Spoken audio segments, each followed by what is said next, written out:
Hi friends, welcome to share market in Malayalam. ഇന്നത്തെ വീഡിയോയിൽ നമുക്ക് കൺസിസ്റ്റൻ്റ് ആയിട്ട് സ്റ്റോക്ക് മാർക്കറ്റിൽ നിന്ന് ഇൻകം കിട്ടുന്ന മെത്തേഡുകളില്ലേ, അതിൽ ഒഴിച്ചുകൂടാൻ പറ്റാത്ത ഇ ടി എഫുകളെ പറ്റിയാണ് പറയുന്നത്. രണ്ട് സൈറ്റുകൾ ഉപയോഗിച്ച് ഈ ഇ ടി എഫുകൾ കമ്പയർ ചെയ്യാനും സ്ക്രീൻ ചെയ്തെടുക്കാനും നമുക്ക് സാധിക്കും. ആ സൈറ്റുകൾ ഏതൊക്കെയാണെന്നും അതെങ്ങനെയാണ് ചെയ്യുന്നതെന്നും ഇന്നത്തെ വീഡിയോയിൽ വിശദീകരിക്കുന്നുണ്ട്. മാർക്കറ്റ് ഒന്ന് താഴേക്ക് വന്നു. ശരിക്കും പറഞ്ഞാൽ ഇൻഡെക്സ് വൈസ് നോക്കിക്കഴിഞ്ഞാൽ അധികമൊന്നും മാർക്കറ്റ് താഴേക്ക് വന്നിട്ടില്ല. പക്ഷേ ഇവിടെ പ്രോബ്ലം പറ്റിയത് സ്റ്റോക്കുകൾക്കാണല്ലേ. നമ്മുടെയൊക്കെ പോർട്ട്ഫോളിയോയിൽ നല്ല പ്രോഫിറ്റ് കാണിച്ചത് അതിൻ്റെ പ്രോഫിറ്റബിലിറ്റി കുറഞ്ഞിട്ടുണ്ടാവും. പ്രോഫിറ്റബിലിറ്റി അല്ല, പ്രോഫിറ്റ് കുറഞ്ഞിട്ടുണ്ടാവും. ചിലപ്പോൾ പോർട്ട്ഫോളിയോ ലോസിലേക്ക് പോയിട്ടുണ്ടാവും. ഇത് എല്ലാവർക്കും പറ്റിയിട്ടുള്ള ഒരു കുഴപ്പമാണ്. നമ്മൾ അധികം പാനിക്കൊന്നും ആവേണ്ട കാര്യമൊന്നുമില്ല. എൻ്റെ ഒരു കാഴ്ചപ്പാടിൽ അടുത്ത മാസം തൊട്ട് മാർക്കറ്റ് മുകളിലേക്ക് റാലി ചെയ്യും. അപ്പോൾ ഈ പ്രശ്നത്തിനൊക്കെ ഒരു സൊല്യൂഷൻ ഉണ്ടാവും. പക്ഷേ വലിയ രീതിയിൽ മാർക്കറ്റ് ഇടിഞ്ഞിട്ടില്ല. ഇനിയും രണ്ടാഴ്ചയുണ്ട്. അതായത് ഈ മാസം മാർക്കറ്റ് കുറച്ചുകൂടെ താഴേക്ക് പോകുന്നതാണ് എക്സ്പെക്റ്റ് ചെയ്യുന്നത്. ഒരു 2000-ഓ 3000-ഓ പോയിൻ്റ് അത്രയും പോകാനുള്ള സാധ്യതയൊന്നുമില്ല. കൂടിപ്പോയ 1000 പോയിൻ്റ്, അതായത് 21,000 വരെ പോയേക്കാം എന്ന് പ്രതീക്ഷിക്കുന്നു. അത്രയും പോകുമെന്നൊന്നും പറയാൻ പറ്റില്ല. മാർക്കറ്റാണ്, നമുക്കിതൊന്നും പ്രെഡിക്റ്റ് ചെയ്യാൻ പറ്റില്ല. പക്ഷേ ഈ കഴിഞ്ഞ ദിവസമൊക്കെ പുട്ട് സൈഡിൽ നല്ല റൈറ്റിംഗ് കണ്ടിട്ടുണ്ടായിരുന്നു. മൊത്തത്തിൽ കോൾ റൈറ്റിംഗ് ആണ് കൂടുതൽ, എന്നാലും പുട്ട് സൈഡിൽ അത്യാവശ്യം പിടിച്ചു നിൽക്കുന്നുണ്ട്. മാർക്കറ്റ് കുറച്ച് താഴേക്ക് പോയാലേ നല്ല അവസരമുണ്ട്. ആ അവസരങ്ങൾ എങ്ങനെ പ്രയോജനപ്പെടുത്താം എന്നുള്ളതാണ് ഈ വീഡിയോ.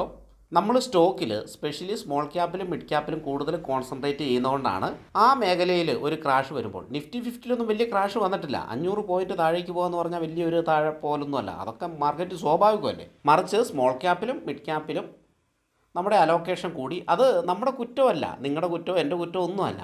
കാരണം നിഫ്റ്റി 50-ലെ സ്റ്റോക്കിൽ നമുക്ക് 2% പ്രോഫിറ്റ് കിട്ടുമ്പോൾ സ്മോൾ ക്യാപ്പിൽ നമുക്ക് കിട്ടുന്ന 10% ആയിരിക്കും. അതുകൊണ്ടാണ് എല്ലാവരും സ്മോൾ ക്യാപ്പ് മിഡ് ക്യാപ്പിൻ്റെ പുറകെ പോകുന്നത്.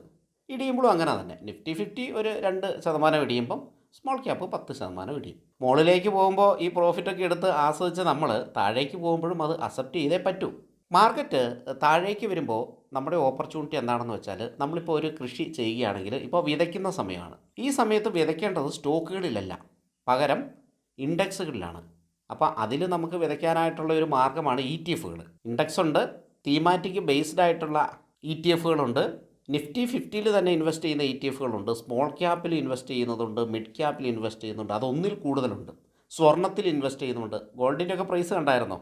ഗോൾഡിൻ്റെയൊക്കെ പ്രൈസ് കയറിക്കൊണ്ടിരിക്കുന്നു അല്ലേ. നേരത്തെ ചെയ്യേണ്ടതാണ്. ഗോൾഡിൻ്റെ പ്രൈസ് താഴെ ആയപ്പോൾ, ഗോൾഡ് പീസിൻ്റെയൊക്കെ പ്രൈസ് 50 രൂപയൊക്കെ ആയപ്പോൾ ആരെങ്കിലും ഇൻവെസ്റ്റ് ചെയ്തിട്ടുണ്ടായിരുന്നോ? ഇപ്പോൾ 55-56 രൂപയാണ്. തീർച്ചയായിട്ടും ചെയ്യണം. നമുക്കതിനെപ്പറ്റി അറിവില്ലാത്തതുകൊണ്ടാണ്. Gold E T F, gold bees, ഗോൾഡിൻ്റെ പ്രൈസ് കയറുമ്പോൾ എല്ലാം കയറും. ഇതെല്ലാം കയറി ഇപ്പോൾ ഒരു നല്ലൊരു കയ്യിലാണ് നിൽക്കുന്നത്. സിൽവറിൻ്റെ പ്രൈസ്, സിൽവർ ബീസ് ഉണ്ട്. അതുപോലെ തന്നെ സിൽവറുമായി ബന്ധപ്പെട്ട് 4 5 ഞാൻ നോട്ട് ചെയ്ത് വെച്ചിട്ടുണ്ട്. എല്ലാം നിങ്ങളെ കാണിക്കും. അപ്പം 4-5 ഇ ടി എഫുകളുണ്ട് സിൽവറുമായി ബന്ധപ്പെട്ടിട്ട്. ഇതിന് പ്രത്യേക സ്ട്രാറ്റജികളുണ്ട്. കഴിഞ്ഞ ഒരാഴ്ച മുമ്പ് സിൽവറിൻ്റെ പ്രൈസ് 69 രൂപ 70 രൂപയിലായിരുന്നു. അതായത് സിൽവർ ബീസിൻ്റെ കേട്ടോ. ഓരോ ഇ ടി എഫിന് ഓരോ പ്രൈസാണ്. ഇന്നലെ ഞാൻ നോക്കുമ്പോൾ 75 രൂപയുടെ മുകളിലാണ്. ആരെങ്കിലും ഇൻവെസ്റ്റ് ചെയ്തായിരുന്നു? മാർക്കറ്റ് താഴേക്ക് പോകുമ്പോഴും മുകളിലേക്ക് പോകുന്ന സെക്യൂരിറ്റീസ് നമുക്കുണ്ട്. നമ്മുടെ പോർട്ട്ഫോളിയോ നമ്മൾ മാനേജ് ചെയ്തുകൊണ്ടുള്ള പ്രശ്നമാണ്. ഈ സമയത്ത് തീർച്ചയായിട്ടും പോർട്ട്ഫോളിയോയിൽ ഒരു ലോസോ അല്ലെങ്കിൽ പ്രോഫിറ്റ് നല്ല രീതിയിൽ കുറഞ്ഞിട്ടൊക്കെ കാണും. അതിൽ പാനിക്കാവൊന്നും വേണ്ട. ഈ സമയത്തും ഇൻവെസ്റ്റ് ചെയ്യാൻ പറ്റിയ സെക്യൂരിറ്റീസ് എന്താണെന്ന് നമ്മൾ അറിയണം. അതെപ്പോൾ ഇൻവെസ്റ്റ് ചെയ്യണമെന്നാണ്. അത് 22,000 നിഫ്റ്റി നിൽക്കുമ്പോൾ ചെയ്യണോ, 21,000 നിൽക്കുമ്പോൾ ചെയ്യണോ എന്ന് ചോദിച്ചാൽ 21,000 നിൽക്കുമ്പോൾ ചെയ്യുന്നതാണ് ഏറ്റവും നല്ലത്. പക്ഷേ നമുക്കറിയില്ല അവിടെ എത്തുമെന്ന്. അപ്പോൾ നമ്മളൊരു ടൈം ഇൻ്റർവെൽ ഉണ്ടാക്കണം. 22,000 ഞാൻ ഇത്ര ഇൻവെസ്റ്റ് ചെയ്യും, 21,500 ഞാൻ ഇത്ര ഇൻവെസ്റ്റ് ചെയ്യും, 21,000 ഞാൻ ഇത്ര ഇൻവെസ്റ്റ് ചെയ്യും. അപ്പോൾ ഈ ഫണ്ട് വല്ല ലിക്വിഡ് ബീസിലോ അല്ലെങ്കിൽ അങ്ങനെയുള്ള എന്തെങ്കിലും ഇതിൽ ചെറിയ പലിശ മതി. നമ്മളൊരു സെക്യൂരിറ്റി ആണ്. കാരണം മാർക്കറ്റ് താഴേക്ക് പോകുമ്പോൾ നമുക്ക് ഇൻവെസ്റ്റ് ചെയ്യാൻ വേണ്ടിയിട്ടാണ്. അപ്പോൾ കുറച്ച് ഫണ്ട് നമ്മൾ മാറ്റി എവിടെയെങ്കിലും വെച്ചാൽ മതി, കുഴപ്പമൊന്നുമില്ല. അതിനും ഒരു സ്ട്രാറ്റജി ഉണ്ട്. അതൊക്കെ നമുക്ക് വരുന്ന സീരീസ് വീഡിയോകളിൽ സംസാരിക്കാം. ഇപ്പോൾ നമ്മുടെ ടെലിഗ്രാം ചാനലിൽ ലിങ്ക് ഡിസ്ക്രിപ്ഷനിൽ കൊടുത്തിട്ടുണ്ട്. താല്പര്യമുള്ളവർക്ക് ജോയിൻ ചെയ്യാം. ഫണ്ടമെൻ്റലി സ്ട്രോങ് ആയിട്ടുള്ള കമ്പനികൾ വലിയ ഇടിവ് കൂടാതെ നിൽക്കുന്നുണ്ട്. ഒരു കമ്പനി കോൾപാലാണ്, നമ്മൾ കഴിഞ്ഞ ആഴ്ച റെക്കമെൻഡ് ചെയ്ത കമ്പനിയാണ്. വീഡിയോയിലല്ല, അല്ലാതെ കൊടുത്ത കമ്പനിയാണ് കോൾപാൽ, കോൾഗേറ്റ് പാൽമോലീവ്. അങ്ങനെയുള്ള വലിയ വലിയ കമ്പനികൾ, അധികമൊന്നുമില്ല, കുറച്ച് കമ്പനികളേ ഉള്ളൂ. അത് ബൈ സൈഡിലേക്ക് വന്നിട്ടുണ്ട്. അപ്പോൾ അങ്ങനെയുള്ള കമ്പനികളിൽ നമുക്ക് ഇപ്പോഴും ട്രേഡ് എടുക്കാം, കുഴപ്പമൊന്നുമില്ല. ട്രേഡ് പൂർണ്ണമായിട്ട് നിർത്തി അങ്ങ് മാറേണ്ട കാര്യമൊന്നുമില്ല. ഈ സമയങ്ങളിൽ ഒരുപാട് നല്ല ഫണ്ടമെൻ്റലി സ്ട്രോങ് ഉള്ള കമ്പനികളും വലിയ കമ്പനികളും ഇടയ്ക്കിടയ്ക്ക് ബൈ സൈഡിലേക്ക് വരും. അപ്പോൾ ആ ഓപ്പർച്യൂണിറ്റി നമ്മൾ കളയാതിരുന്നാൽ മതി. അതുപോലെ തന്നെ നമ്മുടെ സ്റ്റോക്ക് മാർക്കറ്റ് കോഴ്സ് ഈ ആഴ്ച തന്നെ ആരംഭിക്കുകയാണ്. കഴിഞ്ഞ ആഴ്ചത്തെ വീഡിയോയിൽ ഞാനത് പറഞ്ഞായിരുന്നു. എന്തായാലും ഈ ആഴ്ച സ്റ്റാർട്ട് ചെയ്യും. താല്പര്യമുള്ളവർക്ക് ജോയിൻ ചെയ്യാൻ ഞാൻ എൻ്റെ വാട്സപ്പ് നമ്പർ ഡിസ്ക്രിപ്ഷനിൽ കൊടുക്കുന്നുണ്ട്. ആ സ്ക്രീനിലും കാണിച്ചേക്കാം. ഇനി നമുക്ക് നേരെ ഇന്നത്തെ സബ്ജക്റ്റിലേക്ക് പോവാം. മാർക്കറ്റിൽ നിന്ന് സ്ഥിരമായിട്ട് എങ്ങനെ വരുമാനമുണ്ടാക്കാം എന്ന വീഡിയോ സീരീസിൻ്റെ 3ാമത്തെ ഭാഗമാണ് ഈ വീഡിയോ. നമ്മുടെ ഹെഡിങ് ഇങ്ങനെയായിരുന്നു, 2000 രൂപ പെർ ഡേ പ്രോഫിറ്റ് ഉണ്ടാക്കുക എന്നുള്ളതാണ്. കേൾക്കുമ്പോൾ നിങ്ങൾക്കറിയാം കുറച്ച് ബുദ്ധിമുട്ടാണല്ലേ. കമൻറ്റ് സെക്ഷനിൽ പലരും പല കമൻറ്റുകളും പറയുന്നുണ്ട്. പോസിബിൾ ആണെന്ന് പറയുന്നുണ്ട്, പോസിബിൾ അല്ല എന്ന് പറയുന്നുണ്ട്. ചില സമയങ്ങളിൽ നടക്കും, ചില സമയങ്ങളിൽ നടക്കില്ല എന്ന് പറയുന്നുണ്ട്. 15 ലക്ഷം ക്യാപിറ്റൽ ഉള്ളവർക്ക് നടക്കും എന്ന് പറയുന്നുണ്ട്. ഈ കമൻറ്റുകളൊക്കെ ഒരു വിധത്തിൽ ശരിയാണ്, ഒരു വിധത്തിൽ ശരിയല്ല. അതായത് ഒരു അപൂർണത ഇവിടെ എല്ലാം ഉണ്ട്. ആ അപൂർണത തന്നെയാണ് ഈ സ്റ്റോക്ക് മാർക്കറ്റിൻ്റെ ബ്യൂട്ടി. 3ാമത്തെ വീഡിയോ കാണുന്ന ആൾക്ക്, ഇതിപ്പോൾ 3ാമത്തെ വീഡിയോ ആണ്, ഈ വീഡിയോ കാണുന്ന ആൾക്ക് കുറേ കാര്യങ്ങൾ മനസ്സിലായില്ല. അതുകൊണ്ട് നിങ്ങൾ ചെയ്യേണ്ടത് 1ാമത്തെ വീഡിയോയും 2ാമത്തെ വീഡിയോയും കാണുക, അതിനുശേഷം 3ാമത്തെ വീഡിയോ കാണുക, അതിനുശേഷം 4ാമത്തെ വീഡിയോ വരുന്നേ ഉള്ളൂ. വരുന്ന മുറയ്ക്ക് ഞാൻ ഡിസ്ക്രിപ്ഷനിൽ ഇടുന്നുണ്ട്. 1ഉം 2ഉം ഇപ്പോൾ ഡിസ്ക്രിപ്ഷനിൽ ഇട്ടിട്ടുണ്ട്. നിങ്ങൾ കുറേ നാൾ കഴിഞ്ഞാണ് കാണുന്നതെങ്കിൽ 3ഉം 4ഉം ഒക്കെ ഡിസ്ക്രിപ്ഷൻ ഉണ്ടാവും. അതും അല്ലെങ്കിൽ നമ്മൾ ഇതിൻ്റെ ഒരു പ്ലേലിസ്റ്റ് ഉണ്ടാക്കിയിട്ട് അതിൻ്റെ ലിങ്ക് ഡിസ്ക്രിപ്ഷനിൽ കൊടുക്കുന്നുണ്ടാവും. അപ്പോൾ നിങ്ങൾ ഏത് സമയത്താണ് ഈ വീഡിയോ കാണുന്നതെന്ന് അറിയില്ല. കുറേ നാൾ കഴിഞ്ഞാണെങ്കിൽ ഈ എല്ലാ വീഡിയോയിൻ്റെയും ലിങ്ക് നിങ്ങൾക്ക് ഡിസ്ക്രിപ്ഷനിൽ കിട്ടും. അത് മാത്രമല്ല ഫസ്റ്റ് കമൻ്റായിട്ട് പിൻ ചെയ്തിട്ടും ഉണ്ടാവും. ഇന്നത്തെ വീഡിയോൻ്റെ പ്രധാനപ്പെട്ട ലക്ഷ്യം എന്ന് പറയുന്നത് ETF-കൾ ഫൈൻഡ് ഔട്ട് ചെയ്യാൻ നിങ്ങളെ സഹായിക്കുക എന്നുള്ളതാണ്. വളരെ ഇമ്പോർട്ടൻ്റ് ആയിട്ടുള്ള സെക്ഷനാണ്. ഇപ്പോൾ ഇവിടെ നിങ്ങൾക്ക് ഒരു എക്സൽ ഷീറ്റ് കാണാം, കണ്ടോ. ഇവിടെ വോളിയം ഒക്കെ ഉണ്ട് കേട്ടോ, വോളിയം ഉണ്ട്. ഇവിടെ volume into price into volume എന്ന് പറഞ്ഞ ഒരു കോളം അത് ഞാൻ ക്രിയേറ്റ് ചെയ്തിട്ടുള്ളതാണ്. അപ്പോൾ ഇങ്ങനെയൊരു സംഭവമുണ്ട്. പ്രൈസുണ്ട്, പേഴ്സൻറ്റേജ് ചേഞ്ച് ഉണ്ട്, സിമ്പലുണ്ട്. ഈ സാധനമാണ് നിങ്ങൾ ഡിമാറ്റ് അക്കൗണ്ടിൽ അടിച്ചു കൊടുക്കേണ്ടത്. ഡിമാറ്റിൽ ഈ സംഭവം, ഈ സിമ്പൽ എന്ന് പറയുന്ന സംഭവമാണ് അടിച്ചു കൊടുക്കേണ്ടത്. ഇത് അടിച്ചു കൊടുക്കുമ്പോഴാണ് നിങ്ങൾക്കിത് ബൈ ചെയ്യാനും സെല് ചെയ്യാനും പറ്റുള്ളൂ. അതിൻ്റെ ഫുൾ നെയിം ഇവിടെയുണ്ട്. HDFC വാല്യൂ എന്ന് പറയുന്ന പേര് കാണാം. എഡൽവൈസിൻ്റെ ഗോൾഡ് ETF ഇവിടെ കാണാം. അതിൻ്റെ ഷോർട്ട് ഫോം ഗോൾഡാണ്. അപ്പോൾ ഗോൾഡ് എന്നാണ് അടിച്ചു കൊടുക്കേണ്ടത്. ഇങ്ങനെ ഒരുപാട് കാര്യങ്ങളുണ്ട്. അപ്പോൾ ETF പലരും ഓർക്കും 4-5 ഉള്ളൂ, 4 ഉള്ളൂ, 5 ഉള്ളൂ, അങ്ങനെ ഓർക്കും. അങ്ങനെയല്ല, ഞാൻ ഓൾറെഡി നേരത്തെ പറഞ്ഞു കഴിഞ്ഞു. 180 മുകളിൽ ETF-കളുണ്ട്. 180 മുകളിൽ ETF-കൾ കണ്ടോ. ഈ ലിസ്റ്റ് കണ്ടോ. ഇതൊക്കെ നമുക്ക് ഒരു വീഡിയോയിൽ കവർ ചെയ്യാൻ പറ്റുന്ന ഒരു സബ്ജക്റ്റല്ല. ഇതിന് നമുക്ക് ഒരുപാട് സീരീസുകൾ വേണ്ടി വരും ഇതെല്ലാം നിങ്ങളെ പഠിപ്പിക്കണമെങ്കിൽ. അപ്പോൾ ആളുകൾ വിചാരിക്കുന്നത് പോലെ, അല്ലെങ്കിൽ കുറച്ച് ആളുകളെങ്കിലും വിചാരിക്കുന്ന പോലെ ഇത് ഒരു 5 മിനിറ്റ് കൊണ്ടോ 10 മിനിറ്റ് കൊണ്ടോ പറഞ്ഞു തീർക്കേണ്ട ഒരു സംഭവം അല്ല ഇത്. അതുകൊണ്ടാണല്ലോ നമ്മൾ വീഡിയോ സീരീസായിട്ട് ചെയ്യുന്നത്. അപ്പോൾ അത് മനസ്സിലാക്കുന്നവർ മനസ്സിലാക്കുക. കുറേ പേരത് മനസ്സിലാക്കിയിട്ടുണ്ട്. ഇവിടെ ലിസ്റ്റ് നിങ്ങൾക്ക് കിട്ടും. 188 നമ്പർ കാണിക്കുന്നത്. ആക്സിസിൻ്റെ കൺസപ്ഷൻ ETF ആണ് ലാസ്റ്റ് ഉള്ളത്. എല്ലാ ETF-കളിലും എല്ലാ സമയത്തും ഇൻവെസ്റ്റ് ചെയ്യാൻ പറ്റില്ല. അങ്ങനെ ചെയ്യരുത്. ഇതിനെപ്പറ്റി വ്യക്തമായ ഒരു ബോധമുണ്ടെങ്കിൽ മാത്രമേ ഏത് സമയത്ത് ഏതൊക്കെ ETF-കളിൽ ഇൻവെസ്റ്റ് ചെയ്യണം, നമ്മൾ ചെയ്യേണ്ട മെത്തേഡ് പിരമിഡിങ് ആണോ അതോ ആവറേജിങ് ആണോ എന്നൊക്കെ തീരുമാനിക്കേണ്ടത്. പിരമിഡിങ്ങും ആവറേജിങ്ങും ഒക്കെ അറിയില്ല എങ്കിൽ നിങ്ങൾ ജസ്റ്റ് ഒന്ന് അടിച്ചു നോക്കുക, യൂട്യൂബിലൊക്കെ അടിച്ചു നോക്കുക. ഞാൻ പിന്നീട് വീഡിയോ ചെയ്യാം കേട്ടോ. ഇതുമായിട്ട് ബന്ധപ്പെട്ട സബ്ജക്റ്റാണത്. അപ്പോൾ ആദ്യം ഇതെല്ലാം ഒന്ന് പരിചയപ്പെടുത്തുകയും അതിനുശേഷം പിന്നീട് നമുക്ക് ഇതിൻ്റെ കുറേ വലിയ ഒരു സബ്ജക്റ്റ് ഉണ്ട്. ഇതിന് വിവിധ തലങ്ങളുമുണ്ട്. അതായത് നമ്മുടെ മെയിൻ ടോപ്പിക്ക് എപ്പോഴും ഓർത്തിരിക്കുക, 2000 രൂപ എല്ലാ ദിവസവും സ്റ്റോക്ക് മാർക്കറ്റിൽ നിന്ന് പ്രോഫിറ്റ് ഉണ്ടാക്കുക എന്നുള്ളതല്ലേ. 1ാമത്തെ വീഡിയോയിൽ ഞാൻ അതിൻ്റെ ഡെഫിനിഷൻ പറയുന്നുണ്ട്. ഇപ്പോൾ ക്യാപിറ്റൽ കുറച്ച് കുറഞ്ഞവർക്ക് 2000 ഉണ്ടാക്കണ്ട, അവർക്ക് 500 രൂപ 1000 രൂപ ഉണ്ടാക്കിയാൽ മതി. അതിലും കുറഞ്ഞവർക്ക് 100 രൂപ ഉണ്ടാക്കിയാൽ മതി. ഈ 100 രൂപയ്ക്ക് ഉണ്ടാക്കുമ്പോഴുള്ള ഡിഫിക്കൽറ്റീസും എങ്ങനെയാണ് ഉണ്ടാക്കേണ്ടതെന്നും ഒക്കെ നമ്മൾ ആദ്യത്തെ വീഡിയോ പറയുന്നുണ്ട്. അതുകൊണ്ട് ഞാൻ അത് ഇവിടെ വിശദീകരിക്കുന്നില്ല. എല്ലാ ദിവസവും എന്നുള്ളതിൽ പോലും ചില അഡ്ജസ്റ്റ്മെൻറ്റുകളുണ്ടല്ലേ. ഇപ്പോൾ 10 ദിവസത്തേക്കുള്ള പ്രോഫിറ്റ് ഒറ്റ ദിവസം ഉണ്ടാക്കിയിട്ട് ബാക്കി 9 ദിവസം പ്രോഫിറ്റ് ഉണ്ടാക്കിയിട്ട് ഒരു കുഴപ്പമില്ല. എന്തിനാണ് നമ്മൾ ETF-ൽ നിക്ഷേപിക്കുന്നതെന്ന് വെച്ചാൽ, ഷെയർ മാർക്കറ്റിലെ നിക്ഷേപം വിവിധ തലങ്ങളുണ്ട്. ഒന്ന് സേഫ് ആയിട്ടുള്ള നിക്ഷേപം. ഷെയർ മാർക്കറ്റിലും സേഫ് എന്ന് പറയാം കേട്ടോ.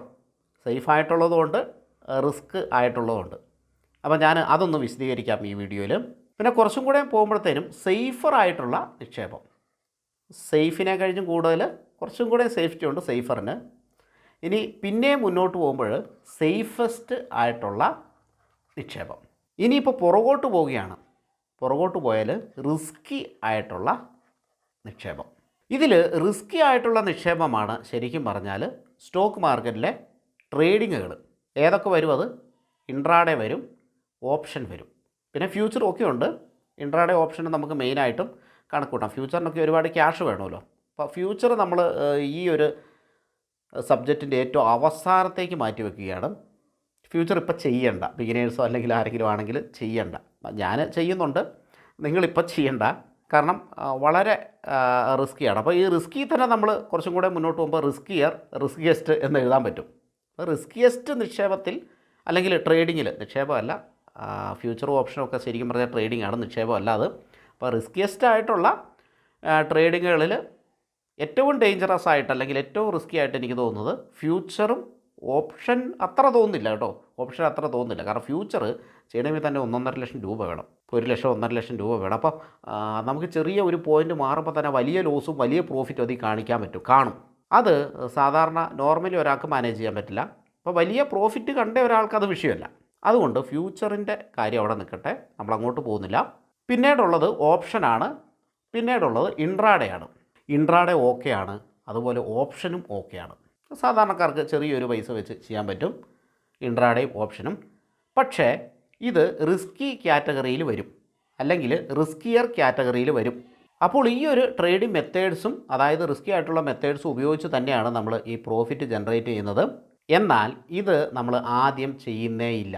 ഈ 2 റിസ്കി ആയിട്ടുള്ള മെത്തേഡുകളും നമ്മൾ ഫസ്റ്റ് ചെയ്യുന്നേ ഇല്ല. ഇത് നമ്മൾ അവസാനമാണ് ചെയ്തത്. നമ്മൾ ഫസ്റ്റ് പോകുന്നത് സേഫസ്റ്റ് മെത്തേഡിലേക്കാണ്.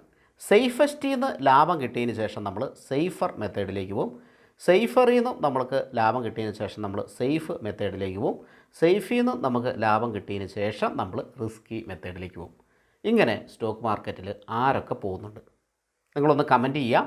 ഇങ്ങനെ പോയാൽ മാത്രമേ നിങ്ങൾക്ക് ഇവിടെ ഒരു വെൽത്ത് ക്രിയേഷനൊക്കെ സാധ്യമാവുള്ളൂ. അല്ലെങ്കിൽ നിങ്ങൾ എക്സ്ട്രാ ഭയങ്കര ടാലൻറ്റഡും ഭയങ്കര ഭാഗ്യവും ഒക്കെ ഉള്ള ആളായിരിക്കണം. കാരണം ഇൻട്രാഡേയിൽ സക്സസ് ആകാൻ സാധിക്കും, ഓപ്ഷനിലും ഫ്യൂച്ചറിലൊക്കെ സക്സസ് ആകാനായിട്ട് സാധിക്കും. പക്ഷേ അവിടെയൊക്കെ ഒരു സൈക്കോളജി ഉണ്ട്. നമുക്ക് ലോസ് വരുമ്പോൾ പാനിക്കായിട്ട് അല്ലെങ്കിൽ കുറച്ച് നാൾ സക്സസ് ആവും. എനിക്ക് ഒരുപാട് പേരെ അറിയാം. കാരണം ഞാൻ സ്റ്റോക്ക് മാർക്കറ്റ് വന്നിട്ട് 13 വർഷമായി. ബേസിക്കലി ഞാനൊരു അധ്യാപകനുമാണ്. ഞാൻ സ്കൂളിൽ പഠിപ്പിച്ചുകൊണ്ടിരിക്കുമ്പോഴാണ് സ്റ്റോക്ക് മാർക്കറ്റിലേക്ക് വരുന്നത്. ഞാൻ പറഞ്ഞു വന്നത്, അപ്പോൾ ഇത്രയും വർഷത്തെ ഒരു എക്സ്പീരിയൻസും കാര്യങ്ങളും വെച്ചിട്ട് ഒരുപാട് കാര്യങ്ങളാണ് ഇങ്ങനെ മുന്നോട്ട് പോകുന്തോറും നമ്മൾ പഠിച്ചുകൊണ്ടിരിക്കുന്നത്. അപ്പോൾ അതൊക്കെ നിങ്ങളുമായിട്ട് ഷെയർ ചെയ്യുകയാണ് ചെയ്യുന്നത്. അപ്പോൾ ഞാൻ പറയുന്നതിലും ഓരോ വീഡിയോയ്ക്കും പുറകിലൊക്കെ ഒരു പ്രത്യേക പർപ്പസ് ഉണ്ട്. ഇന്ന കാര്യങ്ങൾ നിങ്ങൾക്ക് മനസ്സിലാകണം എന്നുള്ള പർപ്പസ് ഉണ്ട്. ഇന്നത്തെ വീഡിയോ തന്നെ ETF വളരെ സിമ്പിളായിട്ട് സ്ക്രീൻ ചെയ്തെടുക്കാൻ പോവാം. ഇത് എത്ര പേർക്ക് അറിയുമെന്ന് എനിക്കറിയത്തില്ല. എന്നാൽ പോലും ETF ഒരുപാട് തലത്തിലുള്ള നിക്ഷേപ സംഭവങ്ങളുണ്ട്. അതായത് ETF നമുക്കൊരു സേഫർ നിക്ഷേപം എന്ന് പറയാം. ഒരു സേഫറാണ്, പക്ഷേ അത് കറക്റ്റായിട്ട് കൈകാര്യം ചെയ്യണം, അല്ലെങ്കിൽ സേഫർ ആവില്ല.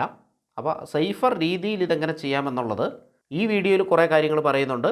ഒരുപാട് ലെങ്തി ആയിപ്പോവും, അല്ലെങ്കിൽ ഞാൻ ഒറ്റ വീഡിയോയിൽ ഒരു ദിവസം ഇരുന്ന് ക്ലാസ് എടുത്തേനെ. ഒരുപാട് ലെങ്തി ആയിപ്പോവും. അതുകൊണ്ട് ഈ വീഡിയോയിൽ പറയുന്നുണ്ട്, ഇനി വരുന്നുള്ള വീഡിയോകളിലും അത് പറയുന്നുണ്ട്. അപ്പോൾ ഏതാണ്ട് സേഫർ എന്ന രീതിയിൽ ആണ് ഇവിടെ ETF കാണുന്നത്. അപ്പോൾ നിങ്ങൾ ചോദിക്കും സേഫസ്റ്റ് ഏതാണ്? സേഫസ്റ്റ് നിക്ഷേപം 1 FD ആണ്. FD, fixed deposit. അപ്പോൾ ഇതിന് എനിക്കൊരു സ്ട്രാറ്റജി ഉണ്ട്. ഞാൻ പ്രാക്ടിക്കലി ചെയ്യുന്ന ഒരു സ്ട്രാറ്റജിയാണ് FDയിൽ നിന്ന് ലാഭം കിട്ടിയതിന് ശേഷം സേഫർ നിക്ഷേപത്തിലേക്ക് വരിക, അതിൽ നിന്ന് ലാഭം കിട്ടിയതിന് ശേഷം സേഫ്, പിന്നെ റിസ്കി, അങ്ങനെ പോവുക. അപ്പോൾ FD ആണ് സേഫസ്റ്റ്. എന്നാൽ FDനെ കുറിച്ച് എല്ലാവർക്കും അറിയാം, റിട്ടേൺ വളരെ കുറവാണ്. അതുകൊണ്ട് തന്നെ നമ്മൾ ഏകദേശം ഒരു സേഫർ നിക്ഷേപത്തിലേക്ക് പോവാണ്. അതിനാണ് ETF. ഇനി ഞാൻ നിങ്ങളെ ഒരു സാധനം കാണിച്ചു തരാം. ഇപ്പോൾ ഏകദേശം ഒരു ബോധ്യം വന്നില്ല എന്തുകൊണ്ടാണ് ഞാൻ ഇതൊക്കെ പറയുന്നത്, എന്തുകൊണ്ടാണ് നിങ്ങൾക്ക് ഈ സ്ക്രീനർ കാര്യങ്ങൾ പരിചയപ്പെടുത്തുന്നത്, ഇതെല്ലാം മനസ്സിലായില്ലേ? ഒരുപാട് വർക്ക് എടുത്തിട്ടാട്ടോ ഈ ഒരു സംഭവങ്ങളൊക്കെ നമ്മൾ ചെയ്തിരിക്കുന്നത്. ഇത് കണ്ടോ, എക്സ്പെൻസ് റേഷ്യോ. ഓരോ ETF-നും ഇവിടെ എക്സ്പെൻസ് റേഷ്യോ ഉണ്ട്. ഒരാൾ കമൻറ്റ് സെക്ഷനിൽ ചോദിച്ചു ETF-ഉം മ്യൂച്വൽ ഫണ്ടും തമ്മിലുള്ള വ്യത്യാസം എന്താണെന്ന്. ETF, മ്യൂച്വൽ ഫണ്ട്, ഇത് തമ്മിലുള്ള വ്യക്തമായ വ്യത്യാസം വളരെ ചുരുങ്ങിയ വേർഡിൽ ഞാൻ പറഞ്ഞു തരാം. ETF എന്ന് പറഞ്ഞാൽ നമുക്ക് ട്രേഡ് ചെയ്യാനായിട്ട് സാധിക്കും രാവിലെ 9:15 മുതൽ വൈകുന്നേരം 3:30 വരെ. ഇത് ട്രേഡബിളാണ്. ഇതിന് വോളിയം ഒക്കെ ഉണ്ട്. നിങ്ങൾക്ക് ഇവിടെ കാണാം, വോളിയം കോളം കാണാം. അത് വേറെ ഒരാൾ കമൻറ്റിൽ ചോദിച്ചാൽ വോളിയം, ഇതിനൊന്നും വോളിയം ഇല്ല. കുറച്ച് കഴിയുമ്പോഴത്തേനും മാർക്കറ്റ് മുകളിലാണ് നിൽക്കുന്നത്. കുറച്ച് കഴിയുമ്പോഴത്തേനും നിങ്ങളുടെ പൈസ എല്ലാം പെട്ട് നിങ്ങൾ, ഞാൻ ആ കമൻറ്റ് കാണിച്ചു തരാം. ഇതിലുണ്ട് കുറച്ച് ഇമ്പോർട്ടൻറ്റ് കമൻറ്റും ഉണ്ട്. ജസ്റ്റ് നമ്മൾ കമൻറ്റിൽ കൂടെ ഒന്ന് ഓടിച്ച് പോകുന്നുണ്ട്. അപ്പോൾ അയാൾ ചോദിച്ചു, അങ്ങനെയല്ല, ഇതിൽ വോളിയം ഉണ്ട്, വോളിയം കുറഞ്ഞതുണ്ട്, വോളിയം കൂടിയതുണ്ട്. അത് നിങ്ങൾക്ക് എടുക്കാൻ പറ്റും. എത്രയാണ് വോളിയം എന്ന് നിങ്ങൾക്ക് ഇവിടെ കാണാനായിട്ട് പറ്റും. ഇനി ഈ വോളിയം ഞാൻ ഫിൽറ്റർ ചെയ്തിരിക്കുന്നത് കാണണോ? ഇത് വോളിയം പ്രൈസ് ഇൻറ്റു വോളിയമാണ്. ഇതിൻ്റെ കൺസെപ്റ്റൊക്കെ നമുക്ക് പിന്നീട് പറയാം എന്തുകൊണ്ട് അത് എടുത്തു എന്നുള്ളത്. ചെറിയതായിട്ടൊന്ന് ആലോചിച്ച് കഴിഞ്ഞാൽ നിങ്ങൾ തലയൊന്ന് ഒന്ന് ഒന്ന് ഇതാക്കിക്കേ, ചെറുതായിട്ട് ആലോചിച്ച് കഴിഞ്ഞിട്ടുണ്ടെങ്കിൽ നിങ്ങൾക്കിത് മനസ്സിലാക്കാൻ പറ്റും. എന്താണ് വോളിയം ഇൻറ്റു പ്രൈസ്? അതാണ് ഈ കോളം കേട്ടോ. ഇത് മനസ്സിലാക്കാൻ പറ്റും. എന്തായാലും ഈ വീഡിയോയിൽ നമ്മൾ അത് കവർ ചെയ്യുന്നില്ല, വളരെ ലെങ്തി ആയി പോകും. അപ്പോൾ ഞാനിവിടെ ഒരു ഷീറ്റ് 2 ഉണ്ടാക്കിയിട്ടുണ്ട്. ഇത് കണ്ടോ, വോളിയം ഇൻറ്റു പ്രൈസ്. ഇത് അസെൻഡിങ് ഓർഡറിൽ, അസെൻഡിങ് അല്ലോ ഡിസെൻഡിങ് ഓർഡറാണോ, ഡിസെൻഡിങ് ഓർഡറിലാണ് ഈ ഒരു സാധനം വെച്ചേക്കുന്നത്. അതായത് ഏറ്റവും വലുത് മുകളിൽ, അതിൻ്റെ താഴെ അതിലും ചെറുത്, അതിലും ചെറുത്, അതിലും ചെറുത്, അതിലും ചെറുത്. പക്ഷേ ഇത് പ്രൈസ് ഇൻറ്റു വോളിയമാണ് എടുത്തിരിക്കുന്നത്. വോളിയം മാത്രം എനിക്ക് അങ്ങനെ ചെയ്യാൻ പറ്റും, ഞാൻ പ്രൈസ് ഇൻറ്റു വോളിയമാണ് എടുത്തിരിക്കുന്നത്. എന്തുകൊണ്ടാണ് ഞാനത് എടുത്തതെന്ന് കമൻറ്റ് ചെയ്യാം, അല്ലെങ്കിൽ നമുക്ക് അടുത്ത വീഡിയോയിൽ അത് കവർ ചെയ്യാം. അപ്പോൾ ഏറ്റവും കൂടുതൽ വോളിയം വന്നിരിക്കുന്ന ETF ഏതാണെന്ന് നമുക്കിവിടെ കിട്ടും. ലിക്വിഡ് ബീസിലാണ് വന്നിരിക്കുന്നത്. നിപ്പോൺ ഇന്ത്യയുടെ ലിക്വിഡ് ബീസിലാണ് വന്നിരിക്കുന്നത്. അതുപോലെ എക്സ്പെൻസ് റേഷ്യോ നമ്മളെല്ലാത്തിൻ്റെയും ഇപ്പോൾ 188 നമ്മൾ കണ്ടു. അപ്പോൾ ഈ എല്ലാത്തിൻ്റെയും 188 ഇല്ല കേട്ടോ, കാരണം ഏറ്റവും മുകളിൽ സ്റ്റോക്ക് നെയിമൊക്കെയാണ് വരിക. അപ്പോൾ 187 ആയിരിക്കും ഉണ്ടാകുക. ഓക്കെ, 180 കൂട്ടിക്കോ. അപ്പോൾ ഈ 180 സാധനത്തിൻ്റെയും എക്സ്പെൻസ് റേഷ്യോ നമുക്കിങ്ങനെ എടുത്ത് ഇവിടെ ടൈപ്പ് ചെയ്തിടേണ്ടതുണ്ട്. അപ്പോൾ അതെല്ലാത്തിൻ്റെയും ഞാൻ ചെയ്തിട്ടില്ല, കുറേ സമയം പിടിക്കുന്ന വർക്കാണത്. അപ്പോൾ ഞാനത് ചെയ്തിട്ടില്ല. അപ്പോൾ ലിക്വിഡ് ബീസിൻ്റെ എക്സ്പെൻസ് റേഷ്യോ നമുക്കിവിടെ കാണാൻ സാധിക്കുന്നില്ല, കാരണം ഇത് മാനുവലി ഞാൻ ടൈപ്പ് ചെയ്തിടുന്നതാണ്. അതുപോലെ തന്നെ ഒരു സെക്ടറിൽ ഒരുപാട് ETF ഉണ്ടാവും, അത് ഞാൻ കാണിച്ചു തരാം. അതിനു മുമ്പ് ഈ വോളിയത്തിൻ്റെ കാര്യത്തിലേക്ക് ഒന്നും കൂടെ നമുക്ക് വരാം. കണ്ടോ, ഏറ്റവും കൂടുതൽ വോളിയമുള്ള സാധനം ഏതായിരുന്നു? നിപ്പോൺ ഇന്ത്യയുടെ ലിക്വിഡ് ബീസാണ്. അത് കഴിഞ്ഞിട്ടോ ICICI പ്രുഡൻഷ്യലിൻ്റെ S&P BSE liquid rate ETF. അത് കഴിഞ്ഞിട്ടോ DSP black rock liquid ETF. അത് കഴിഞ്ഞിട്ടോ നിഫ്റ്റി ബീസ്. ഇതെല്ലാവർക്കും അറിയാം എന്താണ് നിഫ്റ്റി ബീസ് എന്ന്, എല്ലാവരും ഒരുപാട് പറഞ്ഞിട്ടുണ്ട്. നമ്മുടെ യൂട്യൂബ് ചാനലുകളിലൊക്കെ ഞാൻ തന്നെ ചെയ്തിട്ടുണ്ട്, വേറെ ആളുകൾ ചെയ്തിട്ടുണ്ട്. നിഫ്റ്റി ബീസ് എല്ലാവർക്കും അറിയാം. ഇതാണ് വോളിയത്തിൽ ഏതാണ്ട് 4ാം സ്ഥാനത്ത് നിൽക്കുന്നത്. അത് കഴിഞ്ഞിട്ട് സിൽവർ വരുന്നുണ്ട്, ഗോൾഡ് വരുന്നുണ്ട്. ഇപ്പോൾ സേഫറായിട്ടുള്ള നിക്ഷേപത്തിൽ നമുക്ക് ഗോൾഡ് വേണേൽ പരിഗണിക്കാം. ഗോൾഡിന് ETF ഉണ്ട്. ഈ ഇടയ്ക്കാണ് ഞാൻ ഗോൾഡിൽ നിക്ഷേപിച്ചിരുന്നത്, വിറ്റിട്ട് വീണ്ടും നിക്ഷേപിച്ചു കേട്ടോ. ഗോൾഡിൽ നല്ലൊരു ലാഭം കിട്ടി. നിങ്ങൾക്കറിയത്തില്ല ഇപ്പോൾ ഗോൾഡിൻ്റെ വില എവിടെയാണ്? ഏറ്റവും മുകളിൽ. ഞാനിവിടെ വിറ്റു, ഇവിടെ കൊടുത്തു. നേരത്തെ ഇവിടുന്ന് വാങ്ങിയായിരുന്നു, ഇവിടുന്ന് ഗോൾഡ് ബൈ ചെയ്തു. ഞാൻ പറയുന്നത് ഗോൾഡ് ഒരു സേഫറായിട്ടുള്ള നിക്ഷേപത്തിൽ കൂട്ടുക എന്നുള്ളതാണ്. പക്ഷേ FD ആകുമ്പോൾ നമുക്ക് ആ റിട്ടേൺ കറക്റ്റായിട്ട് കിട്ടും. ഗോൾഡ് ആകുമ്പോൾ അങ്ങനെ കിട്ടില്ല. അതായത് ചിലപ്പോൾ കിട്ടും, ചിലപ്പോൾ ഗോൾഡിൻ്റെ പ്രൈസ് ഉയർന്നാൽ മാത്രമേ കിട്ടുള്ളൂ. FDയിൽ അങ്ങനെയല്ലല്ലോ, ഉറപ്പായിട്ടും ഒരു 7%, 7.5% അല്ലെ 8% ഏതാണോ നിങ്ങളുടെ ബാങ്ക് തരുന്ന ആ നിക്ഷേപം, ആ ഒരു ഇൻട്രസ്റ്റ് നമുക്ക് കിട്ടും. ഗോൾഡിൽ അങ്ങനെ ഉറപ്പൊന്നുമില്ല, പക്ഷേ ഗോൾഡും ഒരു സേഫറായിട്ട് കണക്കാക്കാം. ഇപ്പോൾ ഗോൾഡിന് ഗോൾഡ് ബീസ് ഉണ്ട്, HDFCയുടെ ഗോൾഡ് ETF നിങ്ങൾക്ക് കാണാം. അപ്പോൾ ഞാൻ ശരിക്കും പറഞ്ഞാൽ ഗോൾഡ് ബീസിലാണ്, നിപ്പോൺ ഇന്ത്യയുടെ ഗോൾഡ് ബീസിലാണ് ഇൻവെസ്റ്റ് ചെയ്തിരിക്കുന്നത്. ഇവിടെ കാണാം ഗോൾഡ് ബീസ്, പക്ഷേ അതിൻ്റെ എക്സ്പെൻസ് റേഷ്യോ നോക്കിക്കേ 0.79 ആണ്. അപ്പോൾ ഇത് നമ്മൾ കമ്പയർ ചെയ്യണം. ഏത് ഗോൾഡിൻ്റെ ETF-ലാണ് എക്സ്പെൻസ് റേഷ്യോ കൂടുതൽ, ഏതിലാണ് കുറവുള്ളതിലാണ് ഇൻവെസ്റ്റ് ചെയ്യുന്നത് നല്ലത്. എന്നാൽ ഇവിടെ ഗോൾഡ് ബീസ് അത്യാവശ്യം നല്ല വോളിയത്തിലാണ് ട്രേഡ് ചെയ്യുന്നത്. ഏതാണ്ട് 7ാമത്തെയോ 8ാമത്തെയോ സ്ഥാനത്താണ് ഗോൾഡ് ബീസ് നിൽക്കുന്നത്. അപ്പോൾ ഈ വീഡിയോ നിങ്ങളൊരു HD ക്വാളിറ്റി ഇട്ട് കണ്ടാൽ മാത്രമേ ഇത് മനസ്സിലാവുള്ളൂ കേട്ടോ. കാരണം എന്നാന്ന് വെച്ചാൽ ഇത് ക്ലിയർ ആവുള്ളൂ. അത് നിങ്ങൾക്ക് സെറ്റിങ്സിൽ പോയിട്ട് ക്വാളിറ്റി കൂട്ടാൻ പറ്റും. നമ്മൾ HDയിലാണ് റെക്കോർഡ് ചെയ്തിരിക്കുന്നത്. അങ്ങനെ കണ്ടാൽ ഈ ഗോൾഡ് ബീസൊക്കെ വായിക്കാൻ പറ്റുള്ളൂ. അതേപോലെ നെറ്റ്വർക്ക് കുറവാണെങ്കിലും ക്ലാരിറ്റി കുറയും. അപ്പോൾ അതൊന്ന് നോക്കുക. ഇപ്പോൾ ഗോൾഡ് ബീസിൻ്റെ എക്സ്പെൻസ് റേഷ്യോ 0.79 ആണ്. അപ്പം ഇതിൻ്റെ മറ്റ് ETF-കൾ എങ്ങനെ കണ്ടെത്തും? നമുക്ക് നേരെ അതിലേക്ക് കിടക്കാം. അതിനായിട്ട് നമ്മൾ ഉപയോഗിക്കുന്നത് ടിക്കർ ടേപ്പ് എന്ന് പറയുന്ന ആപ്ലിക്കേഷൻ. പല സൈറ്റുകളുണ്ട്. ടിക്കർ ടേപ്പിൽ ജസ്റ്റ് ഞാൻ ഗോൾഡ് ബീസ് എന്ന് അടിച്ചു കൊടുക്കുന്നു, ഗോൾഡ് ബീസ്. അപ്പോൾ നിപ്പോൺ ഇന്ത്യയുടെ ഗോൾഡ് ബീസിൻ്റെ പ്രൈസും കാര്യങ്ങളും നമുക്കിവിടെ കിട്ടി. Nippon India gold ETF gold bees എന്ന് കിട്ടി. നമ്മളതിൽ ക്ലിക്ക് ചെയ്തു. അതിൻ്റെ 1 ഇയർ ചാർട്ട് നമുക്ക് നോക്കാം. അപ്പോൾ ഗോൾഡിൻ്റെ പ്രൈസ് ഇങ്ങനെ ഒരു സുഖം ഇല്ലാതെയാണ് പോകുന്നത് അല്ലേ. കുറേ താഴേക്ക് വരുമ്പോൾ ഗോൾഡ് മേടിച്ചു, മുകളിലേക്ക് പോകുമ്പോൾ വിറ്റു. അപ്പോൾ 1 ഇയർ ഏതാണ്ട് ഇങ്ങനെ കിടന്ന് കളിക്കുമായിരുന്നു. ഇതിൻ്റെ എക്സ്പെൻസ് റേഷ്യോ നമുക്കിവിടെ കാണാം. ഇങ്ങനെ എക്സ്പെൻസ് റേഷ്യോ നോക്കിയെടുത്തിട്ടാണ് ഞാൻ നമ്മുടെ ആ എക്സലിൽ ടൈപ്പ് ചെയ്ത് വെക്കുന്നത്. അപ്പോൾ നിങ്ങൾ കാണുമ്പോൾ അങ്ങനെ നല്ല മനോഹരമായിട്ട് എക്സലിൽ എക്സ്പെൻസ് റേഷ്യോ ഇല്ലേ, എല്ലാം ഇല്ല, കാരണം ഞാൻ ടൈപ്പ് ചെയ്ത് എത്തുന്നേ ഉള്ളൂ. അപ്പോൾ ഇങ്ങനെയാണ് ഞാൻ എക്സ്പെൻസ് റേഷ്യോ എടുക്കുന്നത്. എക്സ്പെൻസ് റേഷ്യോ എന്ന് പറഞ്ഞാൽ നമ്മുടെ കയ്യിൽ നിന്ന് പോകുന്ന പൈസയാണ്, അതുകൊണ്ട് തന്നെ ഇത് കുറഞ്ഞിരിക്കണം. ഇവിടെ നമുക്ക് കാറ്റഗറി എക്സ്പെൻസ് റേഷ്യോ കാണാം. അത് 0.53% ആണ്. അപ്പോൾ ഗോൾഡ് ബീസിന് നിപ്പോൺ ഇന്ത്യക്കാർ നല്ല പൈസ നമ്മുടെ കയ്യിൽ നിന്ന് വാങ്ങുന്നുണ്ട്. അത് നമുക്ക് ഇവിടെയും കാണാം, എക്സ്പെൻസ് റേഷ്യോ കൂടുതലാണ് എന്ന് കാണാം. അൺഫോർച്ചുനേറ്റ്ലി ഈ ഒരു സംഭവം എനിക്ക് റീസെൻ്റ്ലി അറിയില്ലായിരുന്നു, കാരണം ഞാനെല്ലാം ചെക്ക് ചെയ്തില്ലായിരുന്നു. അതുകൊണ്ട് ഞാൻ ഗോൾഡ് ബീസിലാണ് നേരത്തെ ഇൻവെസ്റ്റ് ചെയ്തത്. അപ്പോൾ നമ്മളൊരു നല്ല പൈസ അവിടെ കൊടുത്തിട്ടുണ്ട്. നല്ല പൈസയല്ല, ലാഭത്തിൻ്റെ ഒരു ഇത് പോയിട്ടുണ്ട്, എക്സ്പെൻസ് റേഷ്യോ ആയിട്ട് പോയിട്ടുണ്ട്. അത് കഴിഞ്ഞിട്ടാണ് നമ്മൾ ചെക്ക് ചെയ്യുന്നത്. കാരണം ഇതിൻ്റെ പുറകിൽ ഒരുപാട് എഫേർട്ടുണ്ട്. നമ്മളിങ്ങനെ ഓരോന്നും എടുക്കണം. എത്ര കാറ്റഗറി ഉണ്ടെന്നറിയാമോ? ഗോൾഡിൻ്റെ തന്നെ കുറേ ETF-കളുണ്ട്. അത് നമുക്ക് ഈ പിയേഴ്സിൽ പോയാൽ കാണാൻ പറ്റും. കണ്ടോ പിയേഴ്സ്? ഇപ്പോൾ ഇവിടെ നിന്ന് ഇങ്ങനെ സ്ക്രോൾ ചെയ്ത് കഴിഞ്ഞാൽ, ഈ ഭാഗത്തേക്ക് ഇങ്ങനെ സ്ക്രോൾ ചെയ്ത് കഴിഞ്ഞാൽ എത്ര ഗോൾഡിൻ്റെ ETF-കളുണ്ട് എന്ന് നമുക്കിവിടെ കാണാൻ പറ്റും. പൂർണ്ണമായിട്ടും ഇതിലുണ്ടോ എന്ന് എനിക്ക് അറിയത്തില്ല. എന്നാലും നമുക്കിവിടെ ഒരു 4-5 ETF-കൾ കാണാൻ പറ്റും. ഒന്ന് ICICI Prudentialൻ്റെ ഗോൾഡ് ETF. ഇത് ടൈപ്പ് ചെയ്യേണ്ടത് ഗോൾഡ് ETF എന്നാണ്. ഇവിടെ നിങ്ങൾക്ക് ചെറുതായിട്ട് എഴുതിയിരിക്കുന്നത് കാണാം. ഇതിൽ ക്ലിക്ക് ചെയ്ത് കഴിഞ്ഞാൽ ഇതിൻ്റെ ബാക്കി കാര്യങ്ങളിലേക്ക് പോകും. ഇതിൻ്റെ എക്സ്പെൻസ് റേഷ്യോ 0.50 1 ഇയർ റിട്ടേൺ 15%. 15% കിട്ടി കേട്ടോ ഒരു വർഷം കൊണ്ട്. അത് ഏകദേശം എല്ലാത്തിനും തുല്യമായിരിക്കും. എല്ലാം ഗോൾഡല്ല ട്രാക്ക് ചെയ്യുന്നത്, ഏകദേശം എല്ലാത്തിനും തുല്യമായിരിക്കും. അപ്പോൾ ഗോൾഡ് ബീസിനെ കഴിഞ്ഞും ബെറ്റർ ഏതാണ്? Gold ETF. എന്തുകൊണ്ടാണ്? കാരണം അതിന് എക്സ്പെൻസ് റേഷ്യോ കുറവാണ്. എല്ലാ ഒരു സാധനമാണ് ട്രാക്ക് ചെയ്യുന്നത്, അതിന് എക്സ്പെൻസ് റേഷ്യോ കുറവാണ്. ഇനി SBIയുടെ ഗോൾഡ് ETF ഉണ്ട്. എക്സ്പെൻസ് റേഷ്യോ 0.65% മറ്റേതിന് 7.9 കണ്ടായിരുന്നു ഞാൻ ഇട്ടതിന്. അടുത്തത് HDFCയുടെ ഗോൾഡ് ഉണ്ട്. HDFC ഗോൾഡ് എന്ന് തന്നെയാണ്, അത് ടൈപ്പ് ചെയ്ത് കഴിഞ്ഞാൽ കിട്ടും. അതിന് 0.59% കൊട്ടക്കിൻ്റെ ഗോൾഡ് ETF ആണ്. കൊട്ടക് ഗോൾഡ് എന്ന് കാണാൻ നമുക്കിവിടെ ചെറുതായിട്ട് എഴുതിയിട്ടുണ്ട്. 0.55%. ഏറ്റവും കുറവേതാ? Mirai അസറ്റിൻ്റെ gold ETF. അത് ഗോൾഡ് ETF എന്ന് തന്നെയാണ് അതിൻ്റെ പേര്. അതിൻ്റെ എക്സ്പെൻസ് റേഷ്യോ എത്രയാണ്? 0.36%. കണ്ടില്ലേ? ഏറ്റവും കുറഞ്ഞ എക്സ്പെൻസ് റേഷ്യോ ഉള്ള ഗോൾഡ് ETF നമ്മളിവിടെ കണ്ടുപിടിച്ചു. 1 ഇയർ റിട്ടേൺ 18.84. ഇതിന് റിട്ടേണും കൂടുതലുണ്ട്. അതെന്തുകൊണ്ടാണെന്ന് അറിയില്ല, നമുക്കിപ്പോൾ അത് ക്രോസ് ചെക്ക് ചെയ്യേണ്ട. പക്ഷേ നോക്കിക്കേ, ഏറ്റവും കുറഞ്ഞ എക്സ്പെൻസ് റേഷ്യോ ഉള്ള സംഭവം നമ്മളിവിടെ കണ്ടുപിടിച്ചു. ഇനി അതിലൊന്ന് ക്ലിക്ക് ചെയ്യാം. അപ്പോൾ ഒരു വിൻഡോ കിട്ടി, അത് വലുതാക്കാം. ഇപ്പോൾ അതിൻ്റെ കാര്യങ്ങളൊക്കെ നമുക്ക് ഇവിടെ കിട്ടും. 1 ഇയർ ചാർട്ട് നമുക്കൊന്ന് എടുത്തു നോക്കാം. ഇങ്ങനെ പോകുന്നുണ്ട്. 18 പോയിൻറ്റ് സംതിങ് കാണിക്കുന്നുണ്ട്. എക്സ്പെൻസ് റേഷ്യോ ഇവിടെ നമുക്ക് കാണാം. ലെസ് എക്സ്പെൻസ് റേഷ്യോ കണ്ടില്ലേ? ഇനി ഇതിൻ്റെ വോളിയം കാര്യങ്ങൾ നോക്കണം കേട്ടോ. ലിക്വിഡിറ്റി എന്തേരം ഉണ്ട് എന്നുള്ളത് നമുക്ക് ഈ വിൻഡോയിൽ തന്നെ കിട്ടും. ലിക്വിഡിറ്റി എന്തേരം ഉണ്ടെന്നുള്ളത് അല്ലാതെ നമുക്ക് ചെക്ക് ചെയ്യാം, ഇവിടെ കിട്ടും.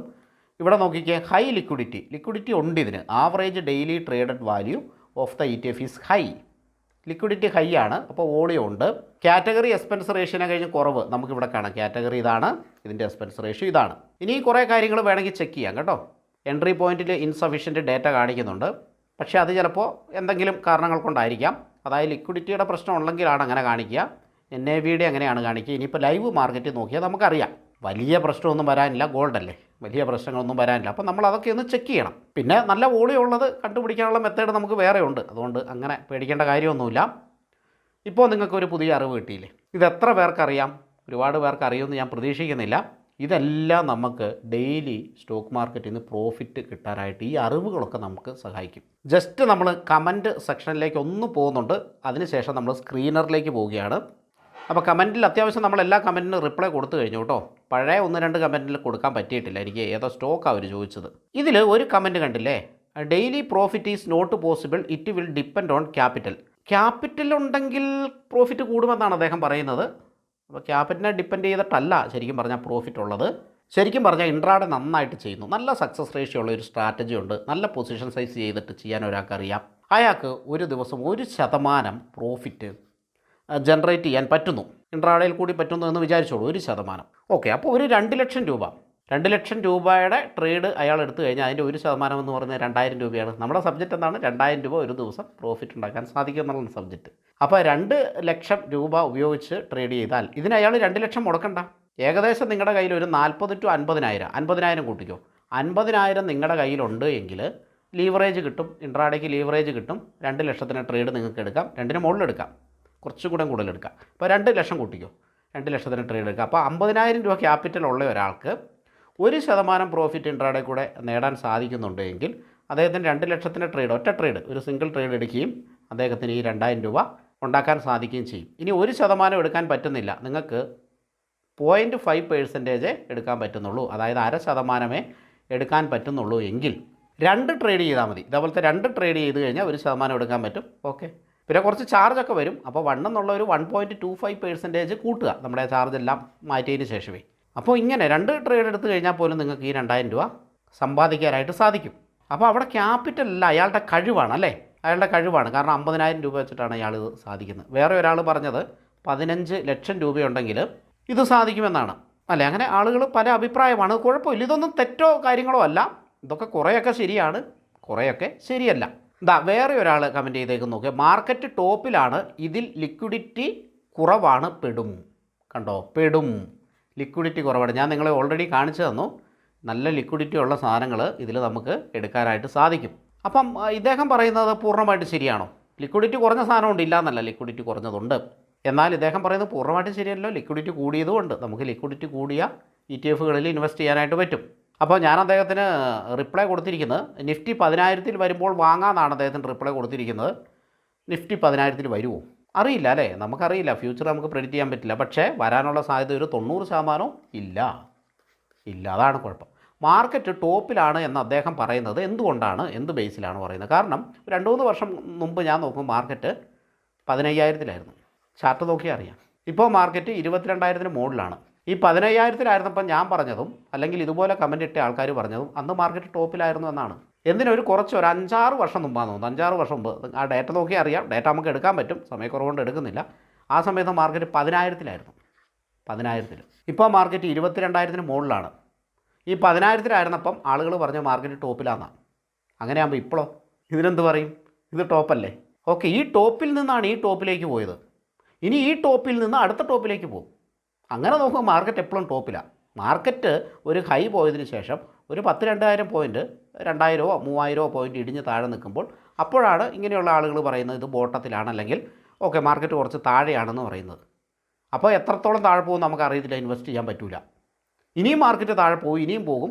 ഫോർ എക്സാമ്പിൾ 20,000-ലേക്ക് വന്ന ആൾക്കാർ പറയും മാർക്കറ്റ് 15,000-ലേക്ക് വരട്ടെ, 15,000-ലേക്ക് വരും, അപ്പോൾ ഇൻവെസ്റ്റ് ചെയ്യാമെന്ന്. 20,000-ൽ വന്നിട്ട് മാർക്കറ്റ് ഒറ്റ പോക്കായിരിക്കും 25,000-ലേക്ക്. ഒറ്റയടിക്കല്ല ഞാൻ പറഞ്ഞത്, എന്തായാലും 25,000 മാർക്കറ്റ് എത്തില്ലേ. ഇനി മാർക്കറ്റ് 30,000 എത്തുമ്പോൾ ഈ 30,000 ആണോ ടോപ്പ് അതോ 22,000 ആയിരുന്നോ ടോപ്പ്? ഈ ടോപ്പെല്ലാം ഓവർകം ചെയ്ത് മാർക്കറ്റ് പോകും. അപ്പോൾ ഇത് ചിലപ്പോൾ ബിഗിനേഴ്സിനൊരു സംശയം ഉണ്ടാകും. അതുകൊണ്ടാണ് ഞാൻ ആ ഒരു സംഭവത്തിലേക്ക് പോകുന്നത്.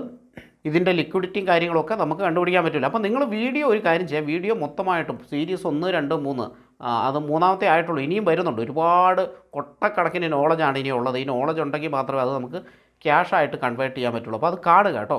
ഇനി നമ്മൾ എല്ലാ കമൻറ്റിലേക്കൊന്നും പോകുന്നില്ല. ഇവിടെ നോക്കിക്കുക ഒരു comment, please do a video explain all codes of ETF. ആ ഒരു വീഡിയോ ആണിത്. അപ്പോൾ നിങ്ങളുടെ കമൻറ്റ് ഞാൻ വായിക്കുന്നുണ്ട്, അതനുസരിച്ച് ചെയ്യുന്നുണ്ടെന്ന് മനസ്സിലായില്ലേ? ഈ കോഡ്സ് ഏതാണെന്ന് വെച്ചാൽ നമുക്ക് ETF-ലേക്ക് പോവാം. ഇതാണ് അദ്ദേഹം പറഞ്ഞ കോഡ്സ് കേട്ടോ, ഇതാണ് കോഡ്സ്. അപ്പോൾ അത് ഷീറ്റ് 1-ലേക്ക് പോവാം.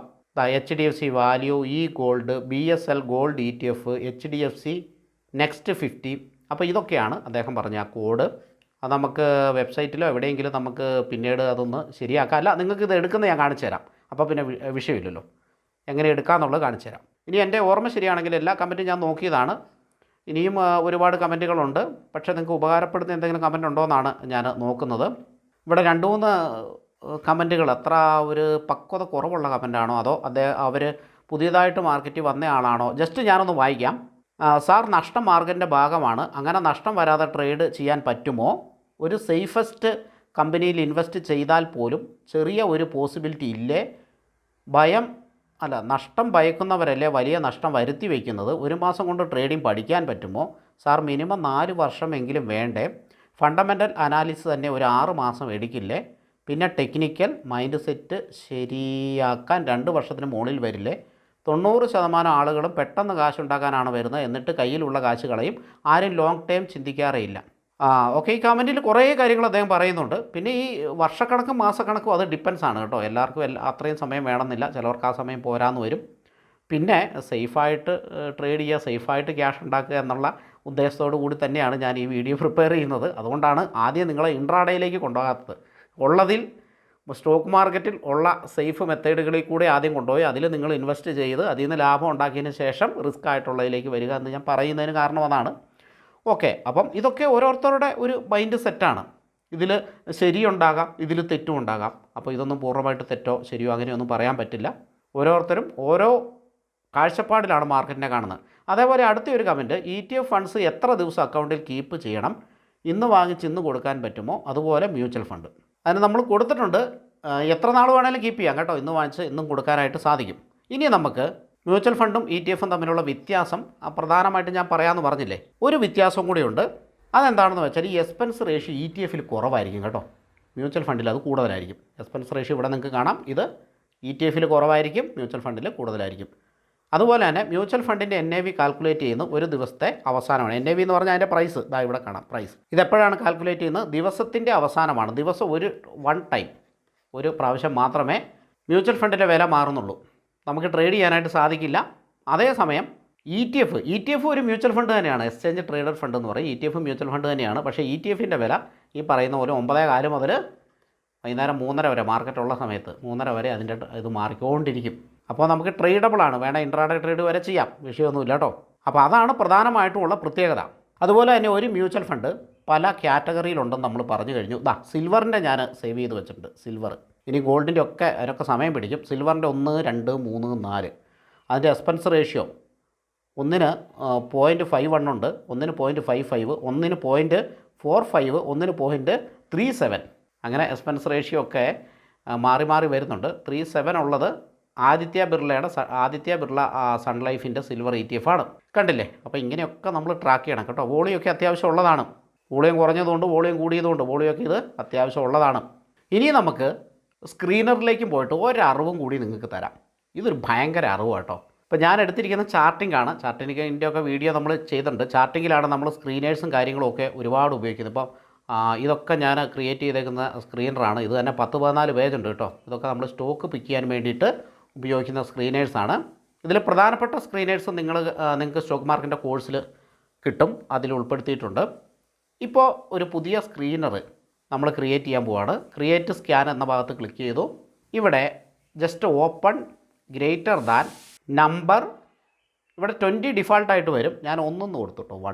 1 രൂപയ്ക്ക് മുകളിൽ ഓപ്പൺ ചെയ്തിട്ടുള്ള സംഭവങ്ങളെല്ലാം കിട്ടുക, സ്റ്റോക്കുകളെല്ലാം കിട്ടുക. അപ്പോൾ ഇവിടെ റൺ സ്കാൻ കൊടുത്തു. ഇപ്പോൾ നമുക്ക് ഒരുപാട് സ്റ്റോക്കുകൾ കിട്ടിയിട്ടുണ്ട്. 2169 സ്റ്റോക്കുകൾ കിട്ടിയിട്ടുണ്ട്. ഇവിടെ ക്യാഷ് എന്ന ഭാഗത്ത് ക്ലിക്ക് ചെയ്തു. അത് ETF എന്നാക്കി കൊടുത്തു. എല്ലാ ETF നിങ്ങൾക്ക് കിട്ടി. കണ്ടില്ലേ? എല്ലാ ETF കിട്ടി. എത്ര ETF ഉണ്ട്? 186. ഇവിടെ കറക്റ്റ് നമ്പർ കാണിക്കുന്നുണ്ട്. 186 ETF ഉണ്ട്. ഇപ്പോൾ ETF കിട്ടുന്ന മനസ്സിലായില്ലേ? ഇനിയിപ്പോൾ എല്ലാ ETF കിട്ടിയില്ല. ഇനി നിങ്ങൾക്ക് ഇത് പഠിക്കാൻ ബുദ്ധിമുട്ടൊന്നുമില്ലല്ലോ. ഇതിങ്ങനെ ഗൂഗിളിലൊക്കെ അടിച്ചു കൊടുക്കുക, പല സൈറ്റുകൾ കിട്ടും, അവിടെ പോയിട്ട് നമുക്ക് പഠിക്കാം. ഇപ്പോൾ നിപ്പോൺ ഇന്ത്യയുടെ ETF ഹാങ്സെങ് ബീസ് അതാണ് ഏറ്റവും കൂടുതൽ കഴിഞ്ഞ ദിവസം ഉയർന്നേക്കുന്നത്. 1.6% ഉയർന്നുണ്ട്. പക്ഷേ ചാർട്ടൊക്കെ നോക്കണം കേട്ടോ. എവർ ഗ്രീൻ ചാർട്ടുള്ള ETFകളിൽ ആദ്യം ഇൻവെസ്റ്റ് ചെയ്യുക. ഈ ETF തോന്നുന്നപടി അങ്ങനെ ഇൻവെസ്റ്റ് ചെയ്യാനൊന്നും പറ്റും, പക്ഷേ അങ്ങനെ ചെയ്യണ്ട. അതേപോലെ പല ETFകളും വിദേശ മാർക്കറ്റിൽ ഇൻവെസ്റ്റ് ചെയ്യുന്നുണ്ട്. അപ്പോൾ ഈ ആദ്യം കണ്ട ഈ ETF ഇത് ഇന്ത്യൻ വിപണിയിലല്ല, വിദേശ മാർക്കറ്റിൽ ഇൻവെസ്റ്റ് ചെയ്യുന്ന ETF ആണ്. അത് ഗൂഗിൾ അടിച്ചു കൊടുത്താൽ ഏത് മാർക്കറ്റാണ് കാര്യങ്ങൾ കിട്ടും. പക്ഷേ ഇതിൻ്റെ ചാർട്ട് അത്ര സുഖമല്ല. ഞാനത് ക്ലിക്ക് ചെയ്ത് ചാർട്ട് എടുത്തു. സൈക്ലിക്കാണ് ഇത്. ഓൾ ഡാറ്റ മന്ത്ലി ചാർട്ടാണ്. ഇങ്ങനെ മുകളിലേക്ക് പോകും. ഇതൊരു എവർഗ്രീൻ ചാർട്ടല്ല. ഇത് കുറേ മുകളിലേക്ക് പോകും, കുറേ താഴേക്ക് പോകും. അതുകൊണ്ട് തന്നെ ഇങ്ങനെയുള്ളതിലൊന്നും തുടക്കത്തിൽ ഇൻവെസ്റ്റ് ചെയ്യേണ്ട. നിങ്ങൾക്ക് ഇൻവെസ്റ്റ് ചെയ്യാൻ പറ്റിയ ചാർട്ട് ഞാൻ കാണിച്ചു തരാം. ഇങ്ങനെ കുത്തിയാൽ മതി, അപ്പോൾ ചാർട്ട് കിട്ടും കേട്ടോ. നാസ്ഡാക്കിൻ്റെ അമേരിക്കൻ മാർക്കറ്റ്, മോട്ടിലാൽ ഓസ്വാളിൻ്റെ നാസ്ഡാക്കിൻ്റെ Q50 ETF നല്ല ചാർട്ടാകാൻ സാധ്യത ഉണ്ടോ? ഇത് തുടങ്ങിയിട്ട് അധികം ആയില്ല. ഏകദേശം 1 വർഷം 2 വർഷം ആയിട്ടുള്ളൂ തുടങ്ങിയിട്ട്. ഭയങ്കര ഒരു മൂവ്മെൻ്റ് ഒന്നുമില്ല, എന്നാൽ വലിയ ഇടിവും കാണുന്നില്ല. അപ്പോൾ നമുക്ക് അടുത്ത ETF നമ്മുടെ നിഫ്റ്റി ബീസ് കിട്ടിയാൽ മതി, സൂപ്പറായിരിക്കും. അതേപോലെ ഗോൾഡിൻ്റെ, നിഫ്റ്റി ബാങ്കിൻ്റെ ഉണ്ട്. നിഫ്റ്റി ബാങ്ക് ETF ഉണ്ട്. അത് അത്യാവശ്യം കുഴപ്പമുണ്ടായില്ല. ഞാനൊന്ന് എടുത്ത് നോക്കട്ടെ. ഇത് തുടങ്ങിയിട്ട് അധികം ആയില്ല, അതാണ് പ്രശ്നം. ബജാജ് ഫിൻസർവിൻ്റെ ആണ് കേട്ടോ. തുടങ്ങിയിട്ട് അധികം ആയില്ല. അപ്പോൾ അതിന് ഒരുപാട് ഡേറ്റ നമുക്ക് അവൈലബിൾ അല്ല. ഞാൻ നിഫ്റ്റി ബീസ് തന്നെ ഇവിടെ ഒന്ന് അടിച്ചു കൊടുക്കാം. ഇത് നിപ്പോൺ ഇന്ത്യയുടെയാണ് നിഫ്റ്റി ബീസ്. വളരെ എക്സ്പെൻസ് റേഷ്യോ ഒക്കെ കുറഞ്ഞ സംഭവമാണ്. 5 പൈസ കണ്ടുള്ളൂ. കണ്ടില്ലേ? ചാർട്ട് എങ്ങനെയുണ്ട്? തുടർച്ചയായിട്ട് മുകളിലേക്ക് പോകുന്നു. അപ്പോൾ ഇങ്ങനെയുള്ള ETF ആണ് തുടക്കത്തിൽ നിങ്ങൾ ഇൻവെസ്റ്റ് ചെയ്യേണ്ടത്. ഇതിന് ഉദാഹരണം മിഡ് 150 ഇതിന് ഉദാഹരണമാണ്. പിന്നെ HDFCയുടെ കഴിഞ്ഞ വീഡിയോയിൽ പറഞ്ഞ SML 250 ഇപ്പോൾ ഇൻവെസ്റ്റ് ചെയ്യേണ്ട കേട്ടോ. SML 250 സ്മോൾ ക്യാപ്പാണ്, ഇടിഞ്ഞ് താഴേക്ക് പോയിക്കൊണ്ടിരിക്കുകയാണ്. അപ്പോൾ അതിനൊരു അവസരം നമുക്ക് കിട്ടും, അന്നേരം ഇൻവെസ്റ്റ് ചെയ്യുക. HDFC SML ഏകദേശം താഴേന്ന് ഇൻവെസ്റ്റ് ചെയ്യുക, അത്രയേ ഉള്ളൂ. തീരെ ബോട്ടമൊന്നും നമുക്ക് കിട്ടില്ല. കണ്ടില്ലേ? ഇത് നല്ല രീതിയിൽ മുകളിലേക്ക് പോയി. ഇപ്പോൾ ഇത് ഇടിഞ്ഞുകൊണ്ടിരിക്കുകയാണ്. 158 പോയിട്ട് ഇപ്പോൾ 142. ഇടിയട്ടെ, അങ്ങനെ ഇടിയട്ടെ. പുള്ളിക്കാരൻ ഇടിഞ്ഞിടിഞ്ഞ് അവസാനം ഒരു ബുള്ളിഷ്നെസ് ടെക്നിക്കലി കാണുമ്പോൾ നമുക്ക് ഇൻവെസ്റ്റ് ചെയ്യാം. അപ്പോൾ ഇത് മന്ത്ലി ചാർട്ടാണ്. നമ്മൾ 1 ഇയർ ഡെയിലി ചാർട്ട് എടുക്കുന്നു. കണ്ടില്ലേ? ഇടിഞ്ഞിടിഞ്ഞ് പോകുന്നത്. ഇടിയട്ടെ. ഇനി അഥവാ നിങ്ങൾ ഇടയ്ക്കൊന്നും കയറിയിട്ടുണ്ടെങ്കിൽ പേടിക്കൊന്നും വേണ്ട, അതിന് സ്ട്രാറ്റജി ഉണ്ട്. അത് നമ്മൾ കഴിഞ്ഞ വീഡിയോയിൽ ഒന്ന് വിശദീകരിച്ചിട്ടുണ്ട്. ഇനിയുള്ള വീഡിയോയിൽ വിശദമായിട്ട് ആ സ്ട്രാറ്റജിയും കാര്യങ്ങളും വരുന്നുണ്ട്. അപ്പം ഇങ്ങനെ സ്മോൾ ക്യാപ്പ് ഇടിയുന്നതുകൊണ്ടാണ് ഇത് താഴേക്ക് പോകുന്നത്. നമുക്ക് അവസരമാണ് അതൊക്കെ. എവിടെ നിൽക്കും നോക്കട്ടെ, കുറേ കൂടെ താഴെ കിട്ടുമോ നോക്കാം. അപ്പോൾ ഇതൊക്കെ നമുക്ക് അവസരമാണ്. അപ്പോൾ ഞാൻ പറഞ്ഞു വന്ന് എവർഗ്രീൻ ആയിട്ടുള്ള ETF-കളിൽ ആദ്യം ഇൻവെസ്റ്റ് ചെയ്യുക, അതിനുശേഷം മാത്രം മറ്റ് സെക്ടോറിയൽ ആയിട്ടുള്ള ETF-കളിൽ. അപ്പോൾ ഒരു സെക്ടോറിയൽ ETF-ന് ഉദാഹരണം IT ചിലപ്പോൾ കയറാൻ സാധ്യതയുണ്ട്. IT-BEES ഇന്നലെ പോസിറ്റീവായിരുന്നു. അപ്പോൾ IT-BEES നമ്മൾ ടൈപ്പ് ചെയ്തു, കിട്ടുന്നില്ല എന്ന് തോന്നുന്നു, കിട്ടിയില്ല. ചിലപ്പോൾ ഇതായിരിക്കും, നോക്കട്ടെ. ഇത് പുതിയതാണ്. IT-BEES നമുക്ക് കിട്ടിയില്ലല്ലോ. അതാ UTIയുടെ നിഫ്റ്റി IT-BEES ഉണ്ട്, IT ETF. അപ്പോൾ അതിലൊന്ന് ക്ലിക്ക് ചെയ്യാം. അതിനൊന്നും ഡേറ്റ വീക്കിലി അല്ല, ഡെയിലി. ഇതൊക്കെ പുതിയ ETF-കളാണ്. അപ്പോൾ മറ്റ് ETF-കൾ ഏതാണെന്ന് നമുക്ക് ഇവിടെ ഒന്ന് നോക്കാം. പിയേഴ്സ് എടുക്കാം. IT-BEES നിപ്പോൺ ഇന്ത്യയുടെ IT-BEES ഉണ്ട്. അപ്പോൾ ഇവിടെയും ചാർട്ട് അവൈലബിൾ ആണ്. 1 ഇയർ എടുക്കാം കേട്ടോ. 1 ഇയർ അത്യാവശ്യം നല്ല റിട്ടേൺ തന്നിട്ടുണ്ട്. എന്നാൽ 5 ഇയർ എടുക്കാം, അല്ലെങ്കിൽ മാക്സിമം നമുക്ക് എടുക്കാം. ഈ സമയത്ത് അധികം റിട്ടേണുകൾ തരാത്ത സമയമുണ്ട്. മാക്സിമം നമുക്ക് എടുക്കാം. കണ്ടില്ലേ, അധികം റിട്ടേൺ തരാത്ത സമയമുണ്ട്. ഇതിപ്പോൾ വന്നിട്ട് 2020 തൊട്ടാണ് കേട്ടോ രൂപം കൊണ്ടത്. അന്ന് 10-18 രൂപ ഉണ്ടായിരുന്നുള്ളൂ, ഇപ്പോൾ 10-40 രൂപയുടെ അടുത്താണ്. അപ്പോൾ ഇതൊക്കെ ഈ സെക്ടർ കയറിയാൽ മാത്രമേ കയറുള്ളൂ. ഇതിന് തീമാറ്റിക് എന്ന് പറയും, അല്ലെങ്കിൽ സെക്ടോറിയൽ ETF എന്ന് പറയും. ഈ സെക്ടർ കയറിയാൽ മാത്രം, IT സെക്ടർ കയറിയാൽ മാത്രമേ കയറുള്ളൂ. അപ്പോൾ അതുപോലെ ഫാർമയുണ്ട്. എനിക്ക് തോന്നുന്നു IT ഇനി കയറാൻ സാധ്യതയുണ്ടെന്ന് തോന്നുന്നു കണ്ടിട്ട്. അപ്പോൾ ഇതിലൊക്കെ ഒരു സമയം ഇൻവെസ്റ്റ് ചെയ്ത് വെക്കുക. ലാഭം കിട്ടിയതിന് ശേഷം മാത്രം അടുത്ത ഇൻവെസ്റ്റ്മെൻറ്റിനെ കുറിച്ച് ചിന്തിക്കുക. താഴേക്ക് പോകുമ്പോൾ നമ്മൾ ആവറേജ് ചെയ്യേണ്ടതില്ല, മറിച്ച് ഇങ്ങനെയുള്ള സെക്ടോറിയലി നമ്മൾ ചെയ്യേണ്ട പിരമിഡിംഗ് ആണ്. ആവറേജ് അല്ല, പിരമിഡിംഗ് ആണ് ചെയ്യേണ്ടത്. അല്ലെങ്കിൽ നമ്മൾ ഇത് ആവറേജ് ചെയ്തുകൊണ്ടിരിക്കും, വേറെ സെക്ടർ അപ്പുറത്ത് കൂടെ കയറിക്കൊണ്ടിരിക്കും. അതിൽ ഇൻവെസ്റ്റ് ചെയ്യാൻ നമുക്ക് പൈസ ഉണ്ടാവില്ല. അപ്പോൾ നമുക്ക് ലാഭം കിട്ടില്ല, നമ്മുടെ പൈസ ഇവിടെ ട്രാപ്പ് ആവുകയും ചെയ്യും. കാരണം ഈ സെക്ടോറിയൽ ETF ഒരുപാടുണ്ട്. ഫാർമയിലുണ്ട്, ഇൻഫ്രയിലുണ്ട്, അതുപോലെ സിൽവറും ഗോൾഡും ഒക്കെ സെക്ടർ തന്നെയാണ്. സിൽവർ ഉണ്ട്, ഗോൾഡ് ഉണ്ട്, അതൊക്കെ മെറ്റൽ സെക്ടറിൽ വരുന്നതാണ്. കമ്മോഡിറ്റി ആ സെക്ടറുണ്ട്, കൺസപ്ഷൻ അങ്ങനെയുള്ള സെക്ടറുകളുണ്ട്, ഒരുപാടുണ്ട് സെക്ടറുകൾ. അപ്പോൾ ചില സമയത്ത് ഈ സെക്ടറുകൾ നല്ല രീതിയിൽ പോകും. ഇപ്പോൾ ഡിഫൻസ് സെക്ടറുണ്ട്. അതിന് ETF ഞാൻ കണ്ടിട്ടില്ല, പക്ഷേ മ്യൂച്വൽ ഫണ്ട് ഉണ്ട്. അതിൻ്റെ വീഡിയോ നമ്മൾ ഓൾറെഡി ചെയ്തിട്ടുള്ളതാണ്.